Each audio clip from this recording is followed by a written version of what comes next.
तक वो इंडिपेंडेंट रहा, उसने इंडिया से एक्सीड नहीं किया, वो नहीं था इंडिया में शामिल, नहीं, बाकी हो गए शामिल, वो नहीं हुआ। इन्होंने वहाँ लश्कर भेजने शुरू कर दिए, फ़ौज भेजने शुरू कर दी, फ़ौजी जो छुट्टी पर थे भेजना शुरू किया और ये हमला शुरू कर दिया। और जब श्रीनगर पहुँचे जी, तो जो कबायली गए थे जिन्हें ट्रकों में, वो तो लूटमार का सामान ट्रकों में लेकर वापस आने शुरू हो गए बिल्कुल जैसा ही था। और फ़ौज थोड़ी सी वहाँ रह गई और इंडिया ने अपनी फ़ौज भेजी, उसने एक्सीड कर दिया हिंदुस्तान को 3 हफ्ते के बाद, 3 हफ्ते के बाद 14 अगस्त के बाद। वो नहीं हुआ था एक्सीड इंडिया, वो इंतजार करता रहा कि इंतजार करता पाकिस्तान पाकिस्तान के शायद कुछ करे। साथ- पाकिस्तान ने तो कुछ हमने वो जंग हमने शुरू की और जो उसके नताइज हैं वो हमारे सामने हैं। फिर 1965 की जंग थी, जी वो मैं कमांडर इन चीफ था एयरफोर्स का जी 15 अगस्त तक, जी और मुझे कोई इल्म नहीं था कि पाकिस्तान का कोई फ़ौज का कोई प्लान है इंडिया के मकबूजा कश्मीर पर हमला करने का। अब मुझे बिल्कुल बिल्कुल पता नहीं था, मुझे बताया ही नहीं था।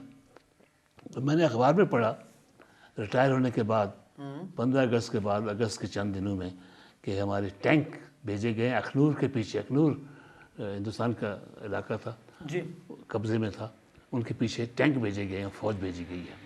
तो मैं हैरान हुआ, मैंने कहा ये तो इंडिया रिएक्ट करेगा। तो मैंने अयूब खान से इंटरव्यू मांगा और 3 सितंबर को मुझे उसने मुलाकात का टाइम दिया। मैं अयूब खान के पास गया, मैंने कहा जी आपने हिंदुस्तान के साथ जंग करने का फ़ैसला कर लिया है? क्या तुम्हें किसने बताया? मैंने कहा मुझे किसी ने बताया नहीं, मगर आपने टैंक भेजे हैं इंडियन ऑक्यूपाइड कश्मीर में, तो वो रिएक्ट करेंगे जी और रिएक्ट करेंगे पंजाब में। जी और पंजाब में इस वक्त फ़ौज ने, इसलिए कि हिंदुस्तान को ये ना पता लगे कि हम कुछ जंग का कोई सोच रहे हैं, फ़ौज को छुट्टी पर, जो जिनकी छुट्टी जायज़ छुट्टी थी, छुट्टी पर थे लोग, फ़ौज को छुट्टी से वापस बुलाया था, अलर्ट नहीं किया था अपनी फ़ौज को। उनको पूरा यकीन था कि इंडिया रिएक्ट नहीं करेगा, मुझे पूरा यकीन था कि रिएक्ट करेगा। मैंने अयूब खान को कहा कि नहीं नहीं नहीं नहीं, मुझे फ़ॉरेन ऑफिस ने, जुल्फ़िकार अली भुट्टो ने कहा कि ऐसा नहीं होगा। फ़ॉरेन ऑफिस ने, वज़ीर ख़ारजा ने उन्हें यकीन दिलाया था कि आप ऐसा बेशक कुछ नहीं भेजें, होगा, वो इंडिया रिएक्ट नहीं करेगा, अब चलते रहे, वो कुछ नहीं वो कहेंगे, आप बैठे रहेंगे, कुछ वो नहीं आराम से। करेगा। जी तो मैं हैरान हुआ। 3 सितंबर को मैं मिला था अयूब खान को, मुझे इंटरव्यू दिया था। 6 सितंबर को हिंदुस्तान ने हमला कर दिया 3 दिन बाद इन पंजाब में। बिल्कुल। तो जंग हमने शुरू की थी अच्छा, 65। आपसे ये बातें क्यों मतलब छुपाई रखी गई, या क्यों आपको इसमें शामिल मैंने नहीं जी किया? आप तो बहुत बड़े 5-6 दफ़ा बोला हूँ, जी किसी ने रिपोर्ट भी नहीं किया अखबारों में, मुझे नहीं पता, मेरे ख्याल में कंट्रोल तो नहीं है गवर्नमेंट का अखबार पर। मगर इस बात को मैं फिर कर रहा हूँ, 20 तारीख को इमरान खान की किताब की लॉन्चिंग है, वहाँ मैं जाऊँगा, गालिबन इस बात पे मैं तबसरा करूँगा। हमने हर जंग हमने शुरू की, 65 की हमने शुरू की, 72। The Indian Air Force is commemorating the 50th anniversary of the 1965 Indo-Pak conflict. It is our duty to remember and honor the sacrifices of the air warriors who defended the nation. The IAF's timely intervention and substantial contribution to foil Pakistan's attempt to annex Kashmir is laudable. On 23rd September 1965, when the ceasefire finally came into effect, Pakistan's dream of forcibly annexing Kashmir lay shattered. The air operations of 1965 underline the fact that under unfavorable conditions, it is the man behind the machine that matters the most. The heroic deeds of the gallant heroes of the IAF have left their footprints in the annals of history and will always be remembered by our nation with a sense of gratitude. This film on the 1965 Indo-Pak Air War is a befitting tribute to the valor and courage of those air warriors who fought valiantly to defend our country. Jai Hind. सन 1965 की Indo पाक वार को कश्मीर की दूसरी लड़ाई के नाम से भी याद किया जाता है। आजादी के 2 महीने बाद ही पाकिस्तानी फौज की देखरेख में तैयार किए गए तकरीबन 10,000 छापामारों ने, जिनमें कबायलियों के अलावा भारी मात्रा में पाकिस्तानी फौज के सेवानिवृत्त कर्मी शामिल थे, कश्मीर पर हमला कर दिया। बारामूला और उरी पर कब्जा करने के बाद श्रीनगर पर कब्जा करने के लिए आगे बढ़ने लगे और बाद में पुंछ और लेह को हथियाने की कोशिश की। उस नाजुक घड़ी में भी इन्हें खदेड़ने और कश्मीर को बचाने का श्रेय भारतीय वायुसेना को जाता है। तकरीबन 1.5 साल की लड़ाई के बाद 1 जनवरी 1949 को युद्ध विराम लागू किया गया और लाइन ऑफ कंट्रोल कायम की गई, जिससे कश्मीर का 1/3 हिस्सा पाकिस्तान के कब्जे में आ गया, जिसे वो आजाद कश्मीर कहने लगे। सन 1954 से ही पाकिस्तान ने कम्युनिस्ट मुल्कों के खिलाफ संतुलन और समानता रखने के बहाने अमेरिका से म्यूचुअल एड प्रोग्राम के तहत pattern tanks, long range artillery, आधुनिक रडार्स, रात को लड़ने की क्षमता वाले सुपरसोनिक स्टार फाइटर, अपने समय के बेहतरीन लड़ाकू विमान F-86 सैबर्स, जो कि खतरनाक air to air Sidewinder missile दागने की क्षमता रखते थे, हासिल करने शुरू कर दिए थे। इनके मुकाबले में 1965 में भारतीय वायुसेना के पास हंटर्स, मिस्टेयर्स, नैट्स और कैनबरास के अलावा बहुत पुराने तूफानी और वैम्पायर जहाज थे, जिनमें से किसी के पास रात को लड़ने की क्षमता नहीं थी। पाकिस्तान को यह गलतफहमी होने लगी थी कि खैरात में मिले इन अति आधुनिक जहाजों और हथियारों से वो भारतीय फौज को रौंद कर कश्मीर को अपने कब्जे में ले सकते हैं। सन 1965 के शुरू में पाकिस्तान ने अपना वॉर प्लान बना लिया था, जिसका पहला कदम था गुजरात के रण ऑफ कच्छ में हैवी आर्मर के साथ बॉर्डर क्रॉस करके तकरीबन 3500 किलोमीटर इलाके पर कब्जा कर लेना। भारतीय सेना ने उन्हें पीछे धकेलना शुरू किया। लड़ाई के बादल छाने लगे, लेकिन ब्रिटेन और यूनाइटेड नेशंस की कोशिशों से दोनों मुल्कों ने यहां भी समझौता कर लिया। लड़ाई टल गई और लाइन ऑफ कंट्रोल कायम कर दी गई। पाकिस्तानी वॉर प्लान का दूसरा कदम था ऑपरेशन जिब्राल्टर। अगस्त 1965 में सैकड़ों आजाद कश्मीरियों को ट्रेनिंग देकर मुजाहिदों और रजाकारों का एक गिरोह, जिसमें बड़ी मात्रा में सिविल कपड़ों में पाकिस्तानी फौज के कर्मी भी शामिल थे, उन्हें हथियार वगैरह देकर कश्मीर में घुसपैठ करा दी गई। उद्देश्य था कश्मीर में विद्रोह और बदअमनी फैलाना, एयरपोर्ट और रेडियो स्टेशन पर कब्जा करना और कश्मीर को आजाद घोषित कर देना। भारतीय वायुसेना ने मी-4 हेलीकॉप्टर में मशीन गन फिट करके छापामारों के पीछे पड़ते हुए उन्हें खदेड़ दिया। ऑपरेशन जिब्राल्टर नाकामयाब हो गया, जिसकी वजह से पाकिस्तानी फौज और शासकों को पराजय और शर्मिंदगी का सामना करना पड़ा। इन सब से बौखलाकर 1 सितंबर 1965 के दिन पाकिस्तानी फौज ने अपने वॉर प्लान का तीसरा कदम उठाया, ऑपरेशन ग्रैंड स्लैम, जिसके तहत 1 सितंबर को सुबह 4 बजे 2 इन्फेंट्री डिविजन्स, जिनके साथ हैवी लॉन्ग रेंज आर्टिलरी थी और तकरीबन 70 टैंक्स अगवानी कर रहे थे, छंब जौरिया सेक्टर में बॉर्डर क्रॉस करते हुए अचानक हमला कर दिया और भारी गोलाबारी करते हुए अखनूर ब्रिज की तरफ आगे बढ़ने लगे। उद्देश्य था कश्मीर को भारत से काट देना। हालात की नजाकत को देखते हुए सेना अध्यक्ष जनरल चौधरी ने वायुसेना अध्यक्ष एयर मार्शल अर्जन सिंह से एयर सपोर्ट की मांग की। General Chaudhary, at that time the army commander, had gone to Srinagar and he came back and he came straight to Wagyu Bhavan. He suggested that unless air action is taken, that they will come. They probably try to capture the bridge, Akhnur Bridge. I said, I can't use the Air Force at my own will, because once the Air Force takes part, the war expands.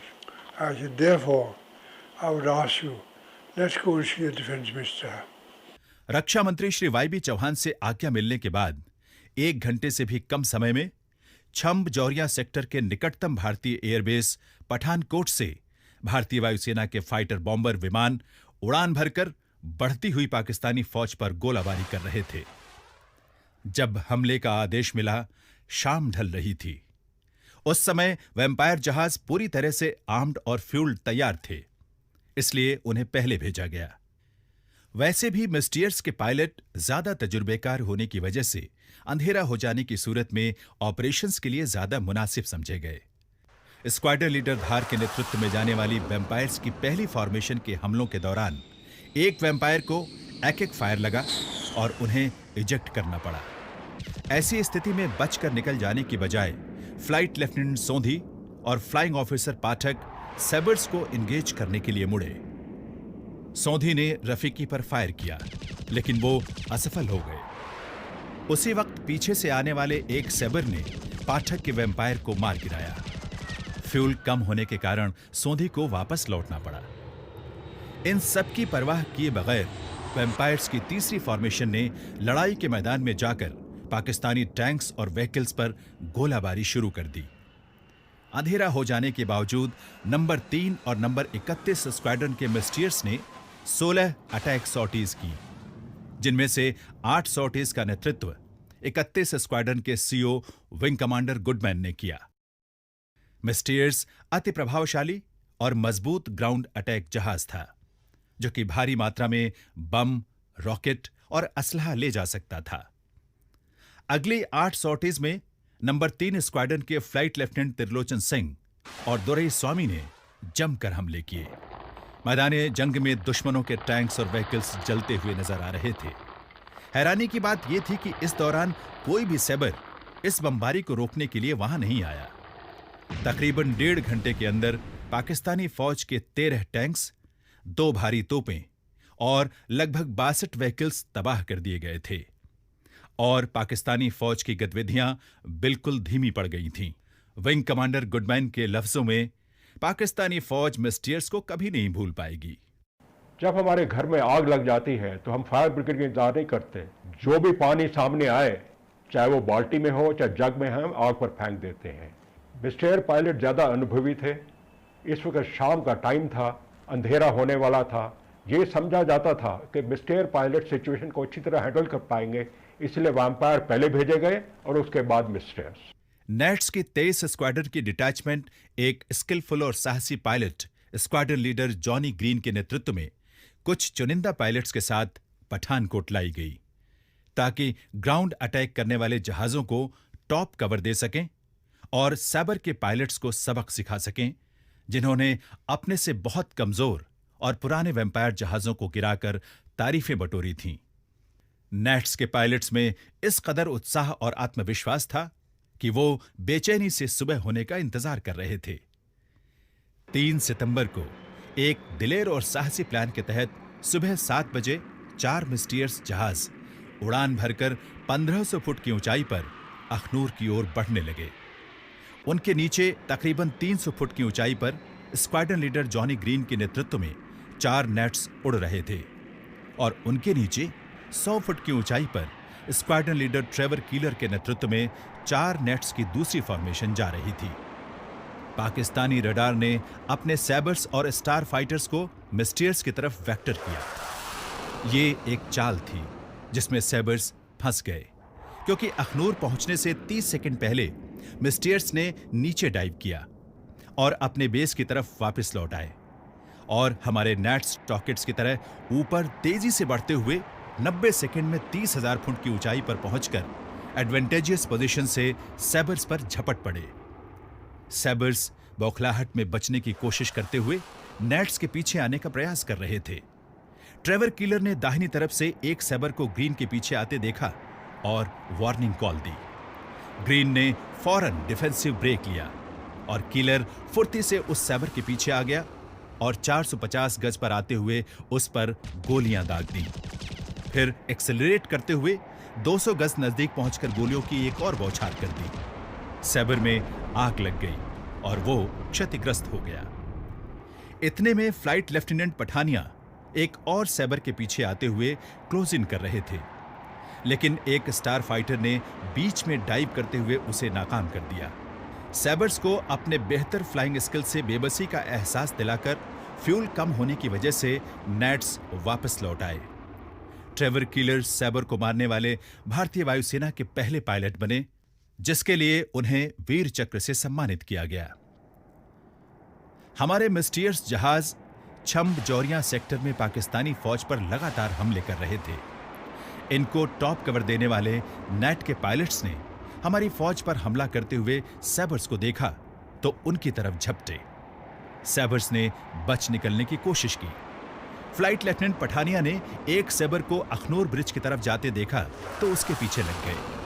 Low level dog fight में पठानिया ने बड़ी होशियारी से उस Saber को मार गिराया। ये नैट्स का दूसरा शिकार था। पठानिया को इसके लिए वीर चक्र से सम्मानित किया गया। सैबर के पायलट्स फुर्तीले नैट्स से घबराने लगे थे और उनके साथ भिड़ना नहीं चाहते थे। नेट्स के टॉप कवर देने की वजह से दुश्मनों की फौज पर ग्राउंड अटैक्स बहुत कामयाब और घातक होने लगे थे। किसी को कानो कान खबर नहीं थी कि भारतीय वायुसेना का एक कैनबरा जहाज अक्सर अकेला दिन दहाड़े बहुत नीची उड़ान में पाकिस्तान के अंदर दूर तक जाकर उनके महत्वपूर्ण फौजी गतिविधियों और ठिकानों की फोटो रेकी करके लाता था। ये खतरनाक काम एक साहसी और कुशल पायलट स्क्वाड्रन लीडर जेएम नाथ कई सालों से कर रहे थे। 1962 के भारत चीन युद्ध के दौरान नाथ को ऐसी ही जोखिम भरी फोटो रेकी के लिए महावीर चक्र से सम्मानित किया गया था। 5 सितंबर के रोज उन्हें इचोगिल कैनाल की फोटो रेकी के लिए भेजा गया, जो कि पाकिस्तान ने लाहौर सेक्टर के बॉर्डर के साथ साथ बनाई थी ताकि जंग के दौरान इसे पानी से फ्लड कर दिया जाए और भारतीय फौज तथा आर्मर उसे पार न कर सके। स्क्वाड्रन लीडर नाथ ने यह काम बड़ी सावधानी और होशियारी से पूरा किया। छंब जौरिया सेक्टर में पाकिस्तानी फौज का दबाव कम करने के लिए और उनके बेसबब हमले का जवाब देते हुए भारतीय सेना ने 6 सितंबर की सुबह ऑपरेशन रिडल के तहत लाहौर कसूर सेक्टर पर फ्रंट खोला। पाकिस्तानी फौज दृढ़ता से मुकाबला करने की कोशिश कर रही थी। आदमपुर और हलवारा से उड़ान भरकर मिस्टियर्स और हंटर जहाज दुश्मन के फौजी ठिकानों, गोला बारूद के भंडारों, टैंक्स और व्हीकल्स पर बमबारी करते हुए उन्हें तबाह कर रहे थे।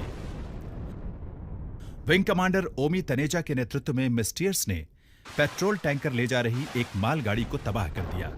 नंबर 8 स्क्वाड्रन के चोपड़ा, विनोद पटनी और जिमी भाटिया के मिस्टियर्स ने हमला करते हुए पाकिस्तानी फौज के 4 टैंक, हैवी आर्टिलरी, तोपों और कई बख्तरबंद गाड़ियों को निशाना बनाया।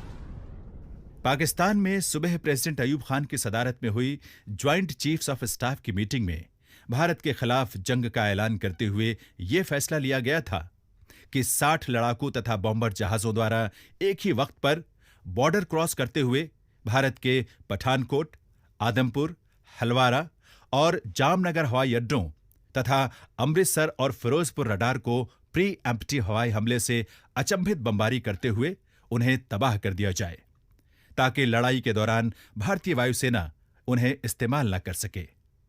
हमले का वक्त दोपहर 3:30 मुकर्रर किया गया, लेकिन टेक्निकल प्रॉब्लम्स की वजह से ना तो इकट्ठे 60 जहाज मुहैया किए जा सके, ना ही एक ही समय पर बॉर्डर क्रॉस कर सके, जिसकी वजह से पठानकोट पर हमले के बाद ही सरप्राइज का एलिमेंट खत्म हो गया और हमारे एयर बेसिस पर कॉम्बैट एयर पेट्रोल शुरू हो गए। 5:40 पर 2 स्टार फाइटर्स के कवर में 8 सैबर्स ने पठानकोट पर घातक हमला किया। पठानकोट को इसकी भनक तक ना थी। 7-8 मिनट के दौरान इन 8 सैबर्स ने 9 के करीब खड़े जहाजों को काफी नुकसान पहुंचाया। उसी शाम को 3 सैबर आदमपुर पर रेड के लिए जा रहे थे कि वहां एयर पेट्रोल कर रहे हंटर्स ने उन्हें देख लिया और उन पर झपटे। सैबर्स अपने ड्रॉप टैंक्स गिराते हुए वापस निकल गए। एक दूसरे हमले में 4 सैबर्स ने हलवारा के लिए 6:10 पर उड़ान भरी। इन सैबर्स का नेतृत्व सरफराज रफीकी कर रहे थे, जिन्होंने 1 सितंबर को 2 वैम्पायर मार गिराए थे और खूब शोहरत कमाई थी। जैसे ही रफीकी ने हलवारा पहुंचकर अटैक के लिए पुलअप किया, सामने पिंगाले और गांधी के हंटर लैंड करने के लिए आ रहे थे। रफीकी ने एडवांटेजियस पोजीशन से फ्लाइट लेफ्टिनेंट पिंगाले के जहाज को हिट किया तो पिंगाले इजेक्ट कर गए। गांधी ने तेजी से जहाज मोड़कर एक सैबर को निशाना बनाया और वो सैबर धुआं उगलता हुआ वापस निकल गया। इतने में रफीकी ने गांधी के हंटर पर गोलियां दाग दी और उन्हें भी इजेक्ट करना पड़ा। 27 स्क्वाड्रन के ace pilot flight lieutenant DN Rathore और नौजवान तथा साहसी फ्लाइंग ऑफिसर नेब उस समय दूसरी तरफ एयर पेट्रोल कर रहे थे। हलवारा पर फ्लैश और धुआं देखकर वे दोनों तेजी से वहां पहुंचे और राठौर ने होशियारी से रफीकी के सैबर के पीछे आते हुए उस पर गोलियों की बौछार की। रफीकी बचने की सख्त कोशिश कर रहा था, लेकिन तजुर्बेकार राठौर ने उसे घेरते हुए नजदीक जाकर फिर गोलियां बरसाईं और पाकिस्तानी एयरफोर्स का एस पायलट जहाज के साथ क्षतिग्रस्त हो गया। नेब, जिनकी ये पहली डॉग फाइट थी, दूसरे सैबर के पीछे लगकर अब उस पर गोलियां दाग रहे थे और फिर जोश में 100 गज की दूरी पर पहुंचकर गोलियों की बौछार की, जिससे सैबर एक्सप्लोड कर गया। फ्लाइट लेफ्टिनेंट राठौर मेरा जो लीडर थे, वो दाहिने हाथ में थे। जब मैंने उनको देखा उनकी गन फायर कर रही है, तो मैंने सामने अपने देखा तो एक जहाज़ सामने था मेरे, और मैंने भी उसके ऊपर फायर शुरू किया। सडनली देखा कि उसकी जो बाईं वाली विंग थी वो टूटी और उसने एकदम शार्प लेफ्ट टर्न लिया। इस टाइम में पूरा जहाज़ एक्सप्लोड किया और एक बहुत बड़ा टुकड़ा उसका जो मून शेप था वो मेरी तरफ आने लगा। मैं इस टाइम मुश्किल से 25 से 50 गज रहाऊंगा और अपने को वहाँ से राइट टर्न करके निकाला। In that attack, they lost 2 heroes. As Sarfaraz Rafiqi, nobody would believe that anybody can shoot him. And that is how Pakistani Air Force was terribly demoralized. कि एक ही दिन में हमारे 2 हीरो थे जो वो मारे गए। इस दिन के बाद पाकिस्तानी एयरफोर्स के किसी भी लड़ाकू जहाज ने पठानकोट, आदमपुर और हलवारा पर दिन में हमला करने की कोशिश नहीं की। उसी रात पाकिस्तानी एयरफोर्स के 2 B-57 बॉम्बर्स अमृतसर पर और 2 जामनगर पर हमला करने के लिए गए। दोनों जगह पर एक एक जहाज एक फायर से गिरा दिए गए और दूसरे अपने बम इधर उधर गिराकर वापस लौट गए। 6 सितंबर की रात को पाकिस्तानी एयरफोर्स का आखिरी प्रयास था पठानकोट, आदमपुर, हलवारा हवाई अड्डों के बाहर पैराशूट के जरिए 60 प्रशिक्षित कमांडोज उतारना, जिनके पास एक्सप्लोसिव्स, ऑटोमेटिक वेपन्स, ग्रेनेड्स और वायरलेस सेट वगैरह थे। मिशन था हवाई अड्डों में घुसकर सबोटाज करना।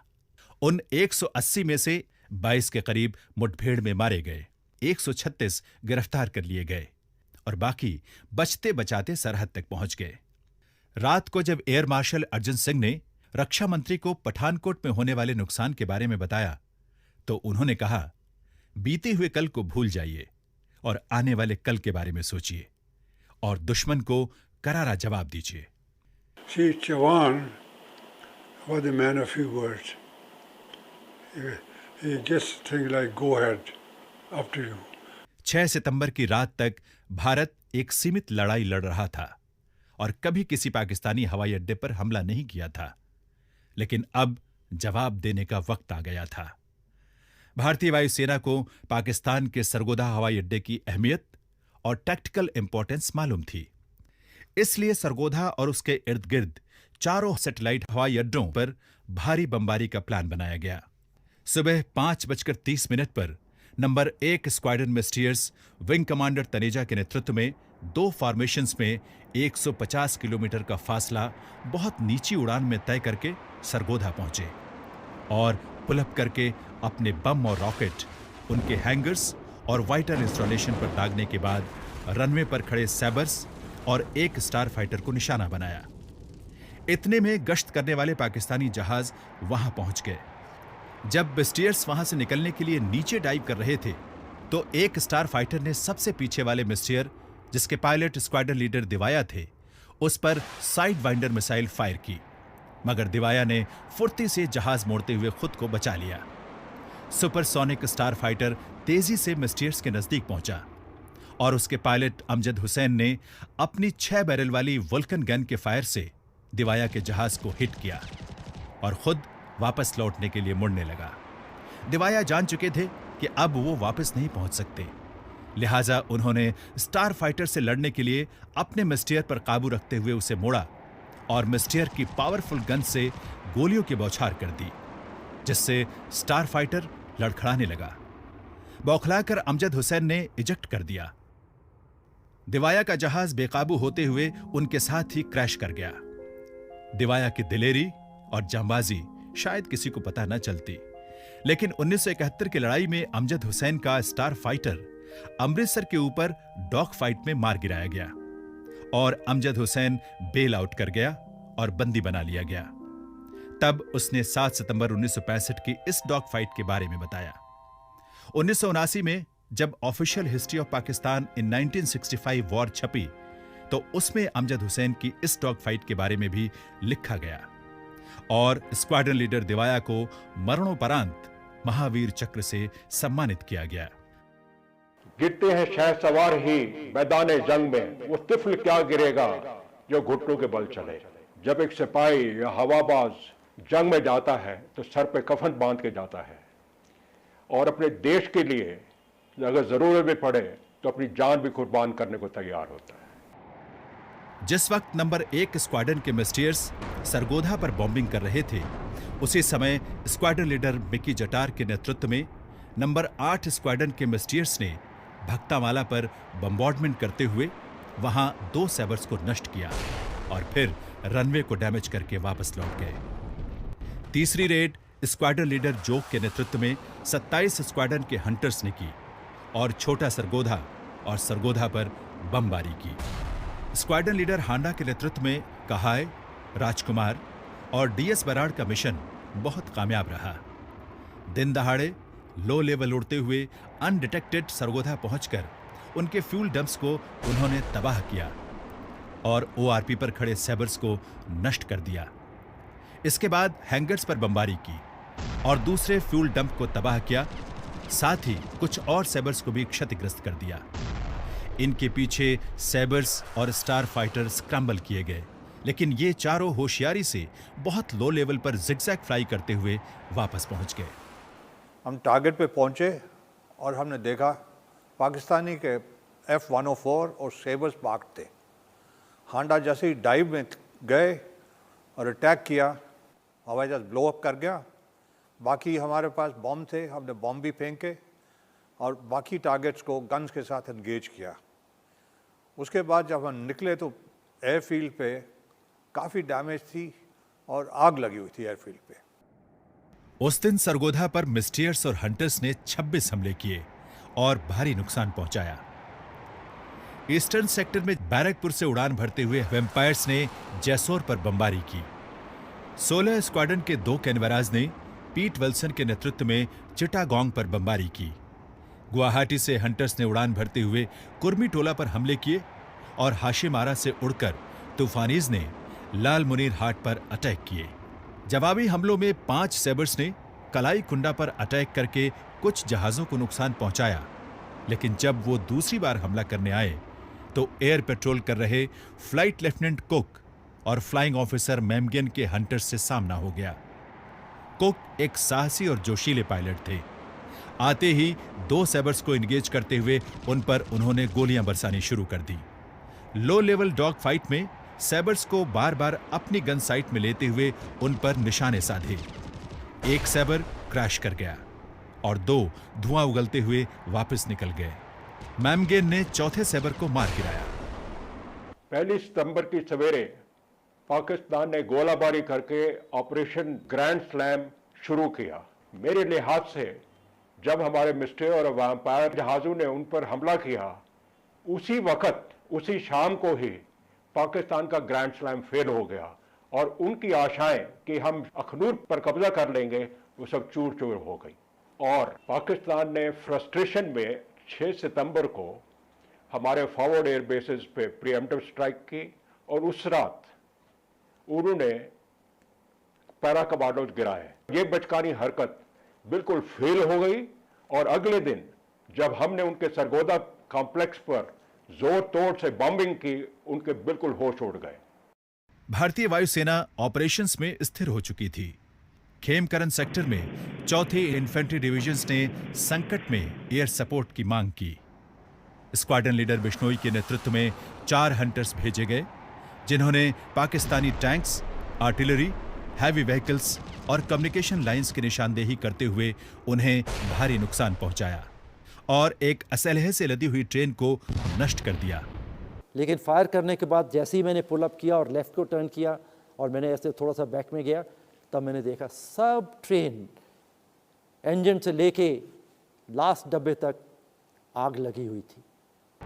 नंबर 8 स्क्वाड्रन के मिस्टियर्स ने सियालकोट सेक्टर में भारी बमबारी की, जिसमें जिमी भाटिया का योगदान प्रशंसनीय था।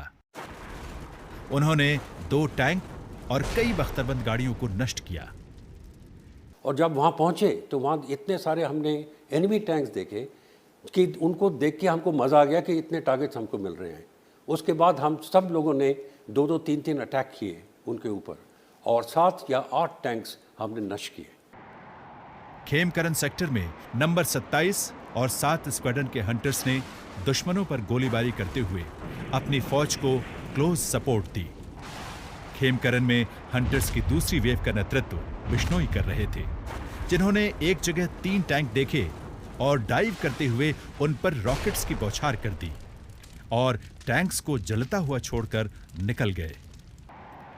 पठानकोट से विंग कमांडर गुडमैन के नेतृत्व में 4 मिस्टियर्स ने पाकिस्तानी फौज पर हमले किए और एक टैंक से लदी हुई ट्रेन पर बार बार हमला करते हुए 26 टैंक नष्ट कर दिए, जिनमें से 8 टैंक अकेले त्रिलोचन सिंह ने नष्ट किए। विंग कमांडर गुडमैन को महावीर चक्र से सम्मानित किया गया और त्रिलोचन सिंह को वीर चक्र से सम्मानित किया गया। भारतीय वायुसेना के जहाजों की नाइट इंटरसेप्शन की क्षमता न होने का पाकिस्तान के B-57 बॉम्बर्स ने काफी फायदा उठाया। तकरीबन हर रात को ये जहाज आदमपुर, हलवारा पर बमबारी करने के लिए आते, लेकिन एक-एक गन से बचने के लिए इधर-उधर बम गिराकर चले जाते। अब 6 सितंबर जामनगर की हालत देखिए। शाम का वक्त था, लाइट थी, जब पाकिस्तानी बॉम्बर ने हिट किया। हमारे जहाज कतारों में खड़े हुए थे। हमारी तोपों ने फायर करना शुरू किया। वो इनसे इतना डर गए कि एक को भी नहीं डैमेज करने में सक्सेसफुल रहे। असल उत्तर में 4 इन्फेंट्री डिवीजन नीतिगत पीछे हटे तो पाकिस्तानी टैंक इस चाल में फंसते हुए आगे बढ़ गए और सेंचुरियन टैंक्स ने उन्हें घेरे में लेते हुए गोलाबारी शुरू कर दी।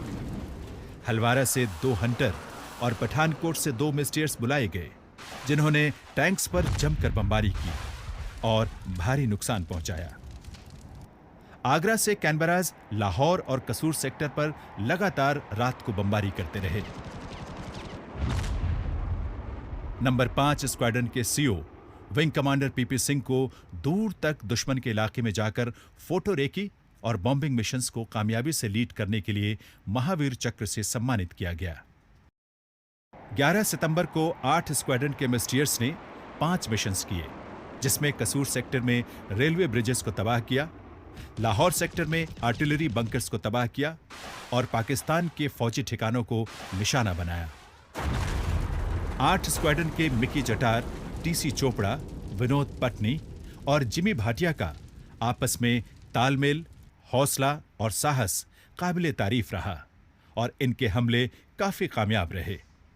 Unfortunately, at present, both Mickey Jatar and PC Chopra are no more. But I must say this for both of them. Both were good, they were pleasant, they were nice, they were professional to the core. काम अच्छी तरह से करते थे, काम अच्छी तरह से कराते भी थे। पाकिस्तानी एयरफोर्स के B-57 बॉम्बर्स ने अपने रात के नाकाम हमले जारी रखे। 11 की रात 2 B-57 बॉम्बर और 2 सैबर नेपाम बम के साथ अमृतसर SU को तबाह करने के लिए पहुंचे। एक B-57 एक फायर से गिरा दिया गया और दूसरा वापस निकल गया। सैबर्स रडार को लोकेट नहीं कर पाए और एक से बचते हुए भगदड़ में नेपाम बम्स को कस्बे के पास गिराकर चले गए।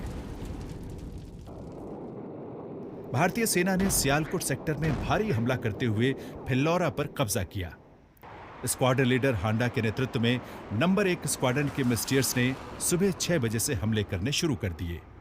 उनकी आर्मी कंसंट्रेशन पर बहुत लो लेवल हमले किए, जिनकी वजह से पाकिस्तानी फौज का उत्साह भंग होने लगा। नंबर 8 स्क्वाड्रन के मिस्टियर्स ने लाहौर सेक्टर में ग्राउंड टारगेट पर हमले किए, जिसमें विनोद पटनी ने बार बार लो लेवल पासेस करते हुए पाकिस्तानी टैंक्स और व्हीकल्स को काफी नुकसान पहुंचाया। हमने टैंक देखे, हमने कहा कि जितने टैंक मार सकते हैं उतने टैंक को मारना है। जुनून था, यूथ थी। पर जब मैंने देखा कि इतने टैंक्स हैं वहाँ, तो मैंने अपनी सिलेक्शन जो है कॉकपिट में 4 से 2 कर दी। ये 2 सिलेक्शन का मतलब ये हुआ कि मैं 3 अटैक नहीं, पर मैं उधर 5 अटैक कर पाया। इछोगिल कैनाल के बैराज को तबाह करना जरूरी था। नंबर 8 स्क्वाड्रन के मिकी जटार जिमी भाटिया के साथ दिन की रोशनी में नीची उड़ान में रावी के किनारे उड़ते हुए कैनाल की जड़ तक पहुंचे और वहां पर पानी को कंट्रोल करने वाले 2 अंडरग्राउंड पंप्स को तबाह कर दिया, जिसके बाद लड़ाई खत्म होने तक इसे फ्लड न किया जा सका। मिकी जटार हमारे फ्लाइट कमांडर ही नहीं थे, वो हमारे गाइड थे, हमारे मेंटोर थे, हमारे इंस्ट्रक्टर थे, and he is to lead from up front, और मैं हमेशा उनको अपना रोल मॉडल माना है। पाकिस्तानी एयरफोर्स अपने B-57 बॉम्बर्स और कुछ चुनिंदा जहाज हवाई हमले के डर से बॉर्डर से 600 किलोमीटर दूर पेशावर में ले गए थे, जो कि भारतीय बॉम्बर्स की रेंज से बाहर समझा जाता था। कैनबरास, जो कि पूरे बम लोड के साथ इतना फ्यूल नहीं ले जा सकते थे जिससे लो लेवल उड़ान में जा सके, और ऊंची उड़ान में स्टार फाइटर्स द्वारा इंटरसेप्शन का खतरा था, लिहाजा एक बहुत साहसी प्लान बनाया गया। 6 कैनबरा जहाज तैयार किए गए। चुनिंदा पायलट्स और नेविगेटर्स को यह मिशन दिया गया। रात के अंधेरे में स्क्वाड्रन लीडर जेसी वर्मा के नेतृत्व में कैनबराज ने उड़ान भरी। इनके पाथफाइंडर थे स्क्वाड्रन लीडर पी गौतम, जिनका साथ दूसरे जहाजों में wing commander PP Singh, squadron leader Mehta और गुडविन दे रहे थे। 1000 फुट की ऊंचाई पर सितारों की रोशनी में जमीन पर नजर आने वाले लैंडमार्क्स के सहारे रडार की डिटेक्शन से बचते हुए पेशावर पहुंचते ही दुश्मन के एक-एक गन्स के फायर शुरू हो गए। पाथफाइंडर गौतम ने टारगेट इंडिकेटर्स फेंके, जिनसे रोशनी हो गई। बाकी जहाजों ने पुलअप करते हुए अलग अलग targets, petrol dumps, hangers, runways और नीचे खड़े जहाजों पर रॉकेट्स और बमों से डायरेक्ट हिट लगाई। ये इस जंग की सबसे महत्वपूर्ण और कामयाब रेड थी, जिसने पाकिस्तानी एयरफोर्स की बुनियाद को हिला कर रख दिया और ये पैगाम दिया कि पाकिस्तान का कोई भी हवाई अड्डा भारतीय वायुसेना की पहुंच से बाहर नहीं है। नंबर 5 और 16 स्क्वाड्रन के कैनबरास की टास्क स्ट्राइक फोर्स लगभग रोज पाकिस्तान के अंदर दूर तक जाकर उनके फौजी ठिकानों, फ्यूल डंप्स, रसद के भंडारों और कम्युनिकेशन लाइंस पर बमबारी करने लगे थे। नेट्स के एस और मशहूर aerobatic pilot wing commander Bharat Singh के कमान में 2 स्क्वाड्रन के नेट्स इनको टॉप कवर देते थे। एक सॉर्टी पर भरत सिंह ने सैबर्स को कैनबरास की तरफ आते देखा तो उसे घेरते हुए क्षतिग्रस्त कर दिया। हमारे कैनबरा, मिस्टियर और हंटर जहाजों ने पाकिस्तान के फौजी ठिकानों, कॉन्वॉयज, रेलवे यार्ड्स, महत्वपूर्ण पुल और कम्युनिकेशन लाइंस पर अपने हमले जारी रखे। कॉम्बैट एयर पेट्रोल करने वाले पाकिस्तान के मशहूर और तजुर्बेकार पायलट्स स्क्वाड्रन लीडर आलम और शौकत के सैबर्स पर उनकी तुलना में कम अनुभवी फ्लाइंग ऑफिसर पिंगाले और भुंशा को वेक्टर किया गया। पिंगाले ने शौकत को एंगेज करते हुए होशियारी से उसके पीछे आकर अपनी गन साइट में लेकर सैबर को नष्ट कर दिया। शौकत बेल आउट कर गया। उधर आलम ने भुंशा को मार गिराया। इतने में पिंगाले मुड़कर आलम के पीछे आ गए और फायर किया, लेकिन तजुर्बेकार आलम होशियारी से बच निकला। स्टार फाइटर्स की मौजूदगी के बावजूद दिन भर 8 स्क्वाड्रन के पायलट्स ने काफी डेयरिंग इंटरडिक्शन सॉर्टीज जारी रखी। पाकिस्तानी फौज का उत्साह भंग हो चुका था। बाहरी अमेरिकन मदद बंद हो जाने की वजह से पाकिस्तान के हुक्मरान सख्त दबाव में थे और बाहरी मुल्कों से मदद मांग रहे थे। नंबर 5 स्क्वाड्रन, JBCU और 16 स्क्वाड्रन के कैनबराज लगातार पाकिस्तान के अंदर दूर तक जाकर फौजी रसद सामग्री और असलहों के भंडारों को और उनके हवाई अड्डों, खासतौर पर सरगोधा पर बार बार बमबारी करके तबाह कर रहे थे, जिसमें विंग कमांडर पीट विल्सन, पीपी सिंह और पी गौतम का योगदान सराहनीय था। स्क्वाड्रन लीडर पी गौतम को महावीर चक्र से सम्मानित किया गया। वो एकमात्र एयर वॉरियर हैं जिन्हें पाकिस्तान के खिलाफ सन 1965 और सन 1971 की लड़ाइयों में दोनों बार महावीर चक्र से सम्मानित किया गया। नवंबर 1972 में पूना हवाई अड्डे से अपने MiG-21 में उड़ान भरने के बाद उनके जहाज का इंजन फ्लेम आउट कर गया। वो इजेक्ट कर सकते थे, लेकिन नीचे स्कूल था जिसमें मासूम बच्चे थे। उनको बचाने की कोशिश में वे इतने नीचे चले गए कि इजेक्ट न कर सके। भारतीय वायुसेना ने एक अनुभवी और बहादुर पायलट खो दिया। To depart in valor is the symbol of life. To be remembered with respect in itself is life. भारतीय वायुसेना के पायलट्स का मनोबल 7वें आसमान पर था। हर कोई मिशन पर जाने के लिए इच्छुक था। 18 सितंबर को साहसी और जोशीले स्क्वाड्रन लीडर एजीएस संधू के नेतृत्व में 4 नेट्स लाहौर सेक्टर में ग्राउंड सपोर्ट मिशन पर निकल पड़े। जब वो लाहौर पहुंचे तो 6 सैबर उनकी तरफ झपटे। संधू ने फौरन ऊपर की ओर जूम करके सैबर्स को एंगेज करने की कॉल दी और खुद तेजी से एक सैबर के पीछे लग गए, जो कि मौके की नजाकत देखकर बचने की कोशिश करते हुए डाइव कर गया, मगर संधू ने उसका पीछा करते हुए उसे घेर कर मार गिराया। बाकी सैबर्स वहां से फौरन निकल गए। 18 सितंबर के दिन एक शर्मनाक हादसे में पाकिस्तानी एयरफोर्स के सैबर्स ने भारत की सीमा में घुसकर गुजरात के चीफ मिनिस्टर को ले जाने वाले सिविल जहाज बीच क्राफ्ट को मांडवी के पास मार गिराया, जिसमें श्री बलवंत राय मेहता और कई सिविलियंस का निधन हो गया। 19 सितंबर को स्क्वाड्रन लीडर डेंजिल किलर के नेतृत्व में मुन्ना राय, विनय कपिला और माया देव छरविंदा सेक्टर पर हमला करने वाले 4 मिस्टियर्स को एस्कॉर्ट कर रहे थे। छरविंदा में 4 सैबर्स हमारी फौज पर गोलीबारी कर रहे थे। कीलर और कपिला उन पर झपट पड़े। कपिला ने एक सैबर को एंगेज कर लिया और उस पर क्लोज इन करते हुए गोलियों की बौछार शुरू कर दी और उसे नष्ट कर दिया। उधर किलर अपने आगे वाले सैबर के पीछे क्लोज इन कर रहे थे। सैबर ने बच निकलने की बहुत कोशिश की, मगर एक रोमांचक डॉग फाइट में किलर ने सैबर को मार गिराया। कपिला और किलर को वीर चक्र से सम्मानित किया गया।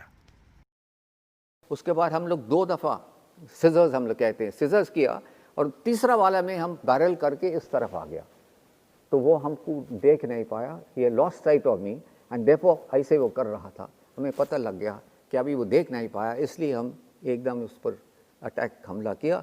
जब हम 500 गज में था, हम फायर किया, फायर लग गया, उसके जहाज़ में से फ्यूल स्टीमिंग करे और हम पुला। मैंने गोली चलाई, मुझे पता नहीं चला कि उसको लगी कि नहीं। मैं फिर और पास आया, करीब 300 गज, 250-300 गज, फिर मैंने बर्स्ट मारी। फिर मुझे लगा कि शायद उसको गोली लग गई है। इतने में किलर ने मुझे चिल्ला के कहा आरटी पे, caps you got him, he is going down.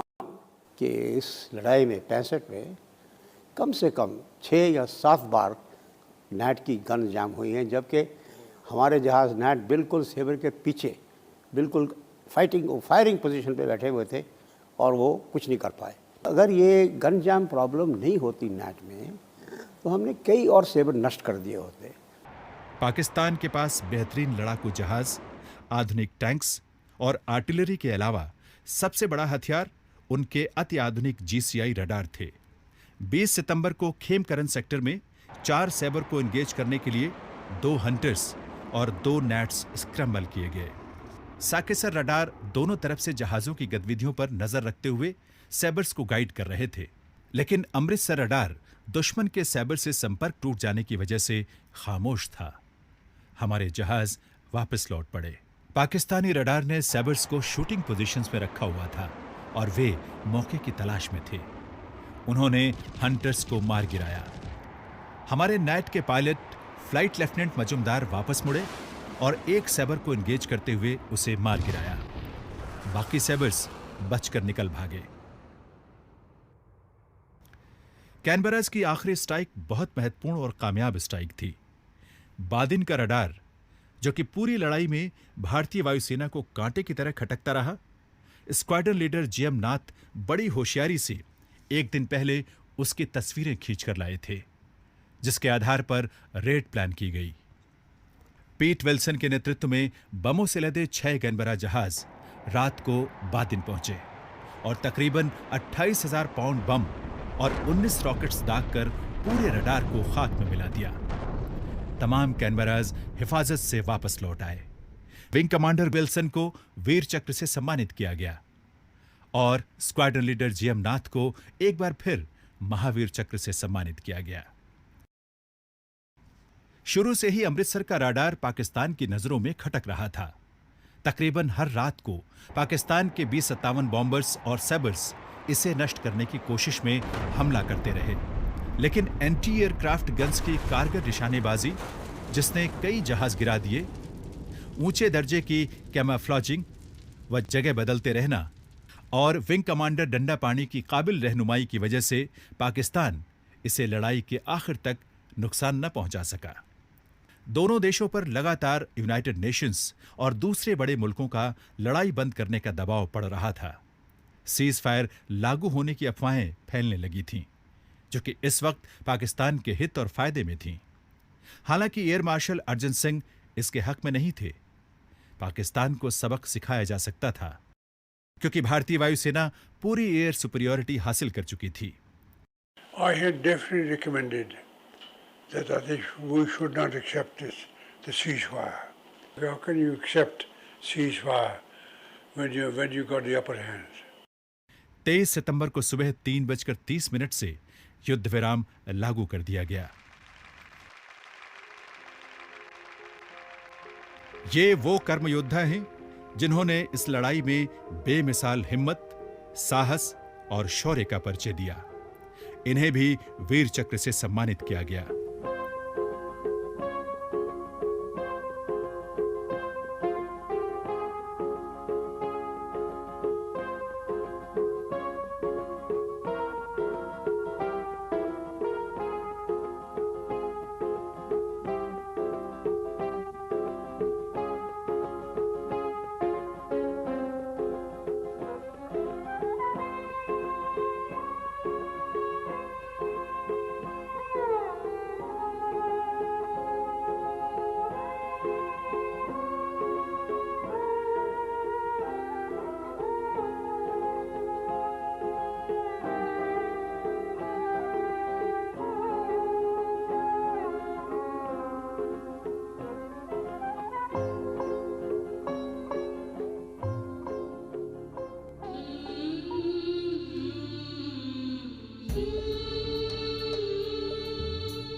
ये मातृभूमि के वो सपूत हैं जो अपने वतन की खातिर निस्वार्थ बलिदान देकर हमेशा के लिए अमर हो गए।